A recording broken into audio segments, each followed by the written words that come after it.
Il existe deux façons pour que les entrepreneurs sortent des liquidités sans que le gouvernement vienne tout manger. Et reste jusqu'à la fin parce que la deuxième va changer les règles pour toi. La première, c'est ce qu'on appelle la stratégie MGPP, maladie grave à propriété partagée. C'est très simple. Tu souscris à une assurance maladie grave dans la compagnie et c'est toi la personne assurée. Et tu ajoutes à ça ce qu'on appelle un avenant, donc une option, qui s'appelle retour flexible des primes. À ce moment-là, tu as deux choix. Soit à 15 ans, soit à 65 ans. Donc là, ça dépend vraiment de ta situation, voir ce qui est le mieux pour toi. Et la compagnie paye les primes. Par contre, ce qu'il faut comprendre, c'est que cette assurance montée comme ça, elle représente un avantage imposable pour l'assuré. Donc au personnel, il y aura des taxes à payer pour cette partie-là. Et donc, après 15 ou 65 ans, selon comment l'assurance est montée, l'actionnaire peut, s'il n'a pas utilisé l'assurance, bien sûr, récupérer 100% des primes qui ont été payées par la compagnie au personnel. Donc en faisant ça, tu viens de transférer de l'argent de ta compagnie à tes poches sans payer d'impôt. Les avantages. Déjà, tu es assuré en cas de maladie grave. Donc si tu arrêtes quelque chose, tu es backé. Ça te permet de transférer des sommes de ta compagnie à tes poches sans impôt. Par contre, les désavantages. 15 ans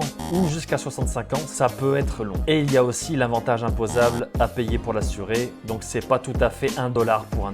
Je t'ai fait un petit exemple. Pour un homme non fumeur de 30 ans, qui récupère tout après 15 ans, avec un 150 000 d'assurance, ça lui permettrait de transférer un 21 060 $ de sa compagnie. Maintenant, ma préférée, ce que j'appelle la stratégie TSI, le tunnel sous l'impôt. On ouvre dans la compagnie une assurance vie participative sur la tête de l'actionnaire. L'assurance prend de la valeur dans le temps grâce aux participations et la compagnie paye les primes. Et via ce qu'on appelle des prêts en collatéral, on peut aller chercher sous la forme de marge de crédit ces valeurs. En fait, la banque va prendre en garantie ton assurance dans ta compagnie. Et la cerise sur le gâteau, c'est que vu que c'est via une assurance vie, les marges de crédit n'ont pas forcément à être remboursées du vivant de l'assuré. Parce que tout simplement, la banque va reprendre ses sommes au moment du décès sur les montants d'assurance. Donc tu as compris que vu qu'on fait ça via des marges de crédit, il n'y a pas d'impôt à payer sur des marges de crédit. Donc en faisant ça, hop, tu viens passer sous l'impôt. Avantage, tu as une belle assurance vie. Ça te permet d'investir dans ta Inc à l'abri de l'impôt. On parle en ce moment d'à peu près un 6,25% quand même. Et ça permet de transférer des liquidités à l'abri de l'impôt